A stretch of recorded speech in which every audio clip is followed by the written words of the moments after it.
Well, good news, friends. This is the first Vikings game this year where I wasn't 100% in favor of killing myself at the end.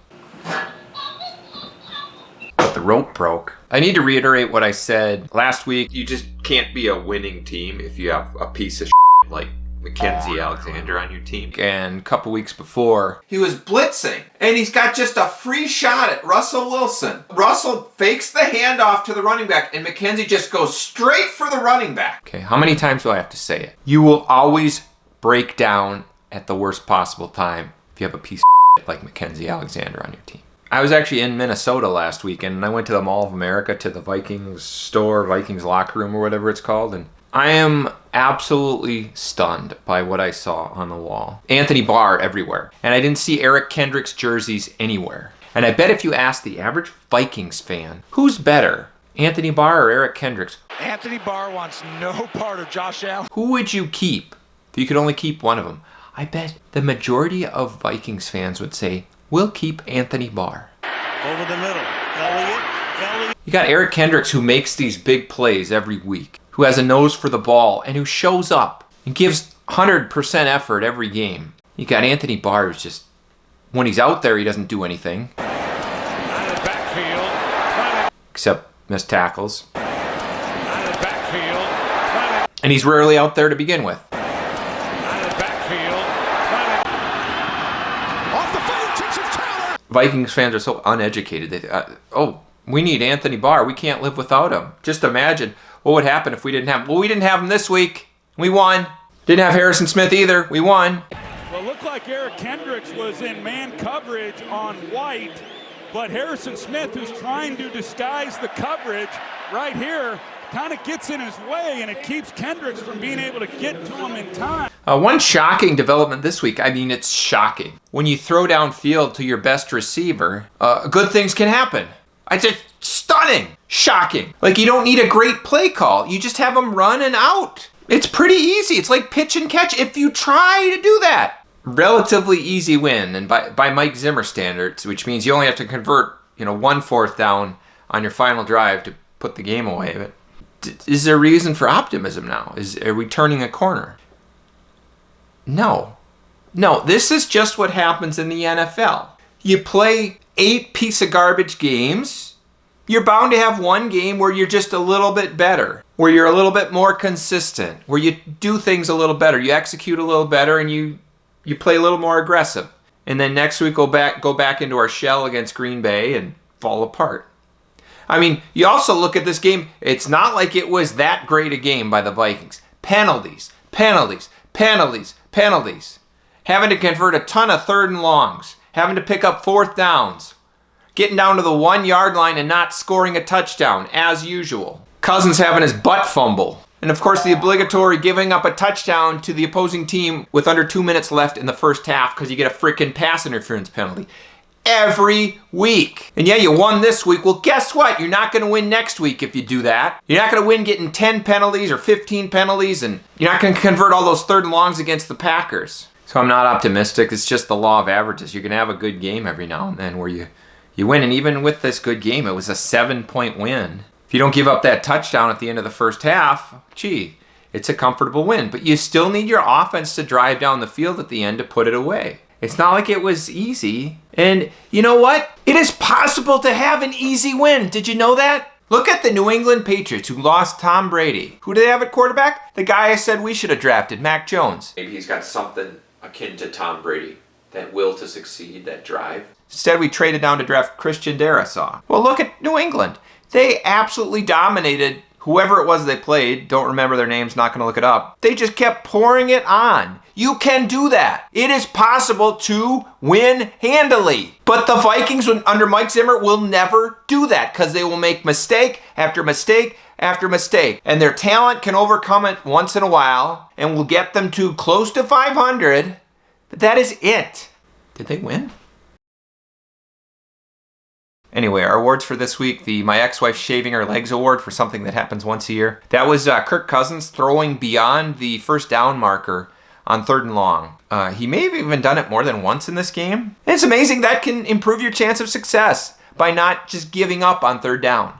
The My Ex-Wife at One Point Being Attractive award for something I'm pretty sure I hallucinated. That's also Kirk Cousins throwing beyond the 6 on 3rd down. Ex-Wife at One Point Being Attractive award for something I hallucinated. And the My Ex-Wife Shaving Her Legs award for something that happens once a year. The Denny Green award for the worst example of taking a knee in history. That goes to Kirk Cousins at the end of the game. So there were 2 minutes left and the Chargers had no timeouts. So all you need is 3 kneel downs and the clock runs out because it's 40 seconds between plays.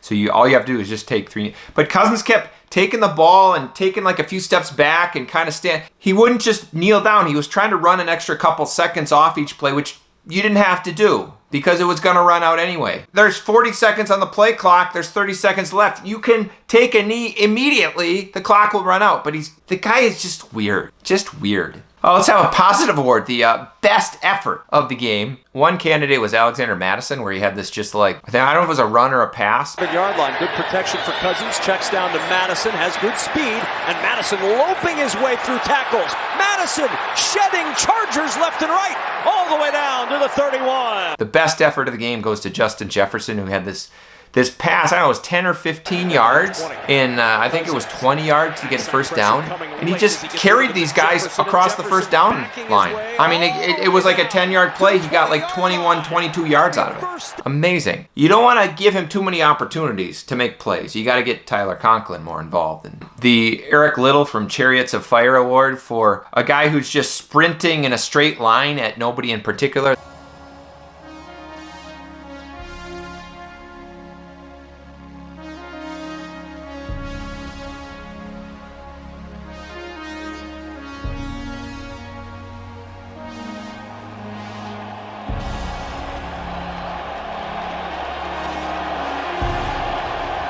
That goes to Nick Vigil on a blitz. I think in the first half he just took off, wasn't running at the quarterback, ran through the line just fine, but didn't seem to notice there was a quarterback to one side of him. He had that Eric Liddell look from Chariots of Fire. You know, Eric Liddell, the guy, when I run, I feel the Lord's pleasure. And when I run, I feel his pleasure. Same old Vikings cornerbacks award. That goes to 2 candidates here. Bashaud Breeland had his usual pass interference penalty. The award's got to go to MacKenzie Alexander this week, who is a piece of shit. He had his usual late in the first half. Vikings just need to stop the Chargers, and they go into halftime with a big lead. And pass interference on MacKenzie Alexander. Not looking for the ball, grabbing the guy, and that leads to a touchdown. But I'm sure there's a lot of Vikings fans who are like, oh, MacKenzie Alexander's playing better this year. I made a video a few months ago about Kirk Cousins being not great, not terrible, like Chernobyl. What does the decimeter say? 3.6 Roentgen, but that's as high as the meter. 3.6. Not great, not terrible. Kirk Cousins, not great, not terrible. I talked about how my girlfriend at the time broke up with me. Have you ever dated somebody that you know you have settled for, and then they break up with you? After she'd like lost a lot of weight, she went on this like low sugar diet. And it was low sugar or sugar free or whatever it was. I wasn't really paying attention to her because all I cared was how she looked. But I took that video down because it was pretty painful to get dumped like that. And this Viking season already, it's been painful. And I work with my ex-girlfriend, and I still see her a lot. She had been dyeing her hair, and now she's not dyeing her hair anymore, so her gray hair is growing out. And she's kind of started to look like Halle Berry's character from X-Men. So that's helping me feel better. I could be still dating a woman who looks like Halle Berry, but instead I have nobody. But hey, the Vikings are 4-5. And if they beat the Packers, whose defense is probably going to eat us alive, they'd be 5-5. But I don't know, I kind of think Green Bay's had these low-scoring games recently. I kind of expect this to be a pretty high-scoring game. I think the Vikings will lose fairly handily. But it'll still be higher scoring than I think people expect. And nobody cares what I think about predicting anything because I'm probably wrong.